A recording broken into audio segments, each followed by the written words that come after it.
Baik, Assalamualaikum warahmatullahi wabarakatuh. Kami dari kelompok 5 ingin mempresentasikan hasil kerja kelompok kami eh, yang bernama datanya yaitu Global Energy Sustainability Audit pada periode 2000 sampai 2020. Datanya ini membahas lebih tentang listrik, habis itu tentang energi terbarukan.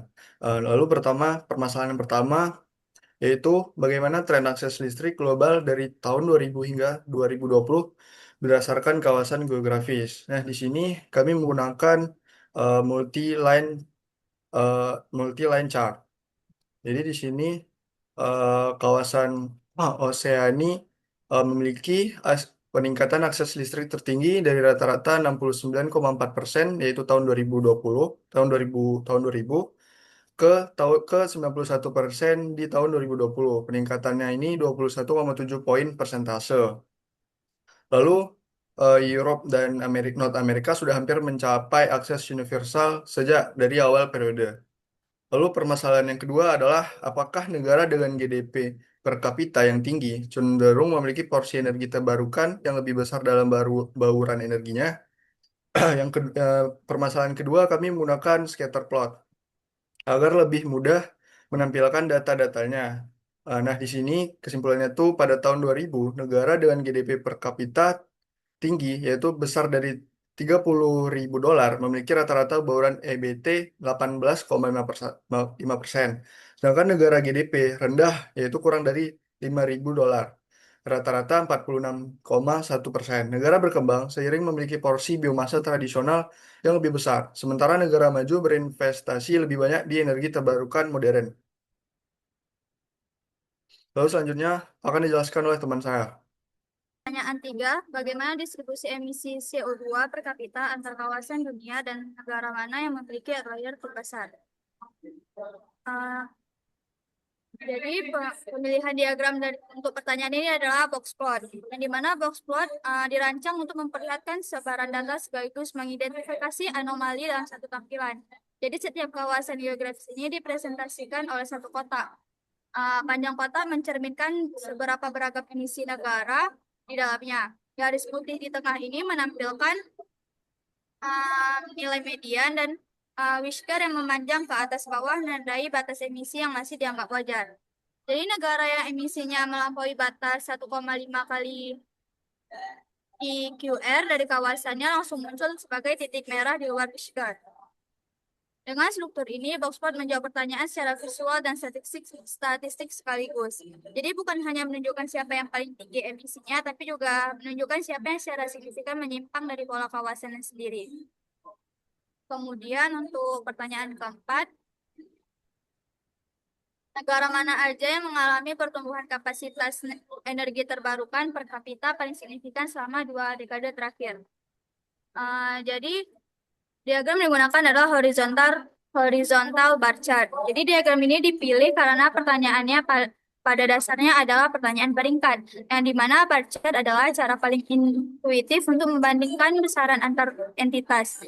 Karena mata manusia sangat terlatih membaca perbedaan panjang batang, orientasi horizontal ini dipilih secara spesifik agar nama negara dapat ditampilkan dengan jelas di sumbu Y tanpa bertumpuk.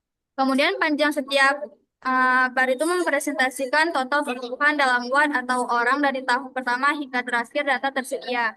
Sehingga bar yang paling panjang itu adalah negara yang paling agresif membangun infrastruktur energi terbarukan selama tahun 2000 sampai tahun 2020. Warna bar mengikuti kawasan geografis masing-masing negara, menambahkan informasi tanpa memperumit grafik. Jadi kalau kursor diarahkan ke area bar, bakal muncul tooltip seperti yang ada di ayat. Selanjutnya akan dijelaskan oleh teman saya.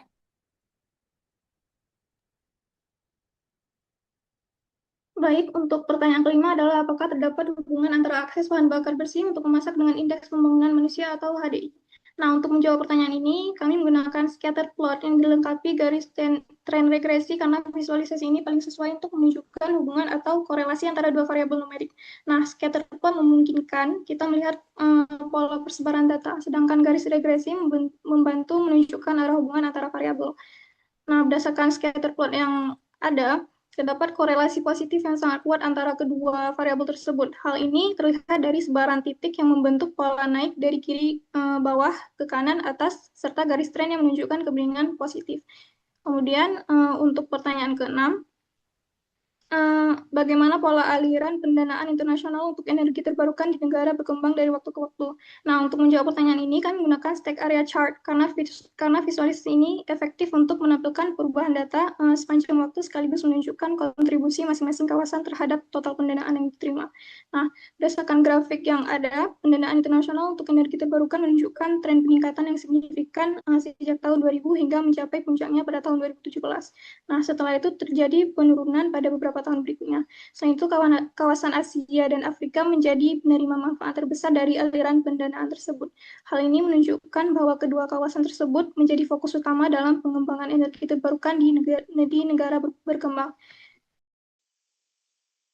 Selanjutnya adalah permasalahan terakhir, apakah negara dengan konsumsi energi per kapita yang tinggi selalu menghasilkan emisi karbon dioksida yang tinggi pula?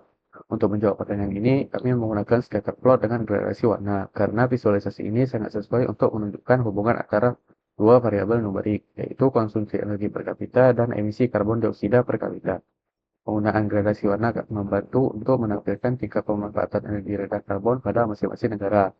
Berdasarkan scatter plot yang ada, secara umum terdapat hubungan positif antara konsumsi energi dan emisi karbon dioksida. Namun terdapat beberapa negara yang berhasil melakukan decoupling, yaitu kondisi ketika konsumsi energi tetap tinggi tetapi emisi karbon dapat ditekan. Contohnya adalah Swedia, Prancis, dan Islandia yang memiliki konsumsi energi tinggi namun emisi karbon dioksida relatif rendah karena memanfaatkan sumber energi rendah karbon seperti tenaga air, angin, panas bumi, dan energi nuklir.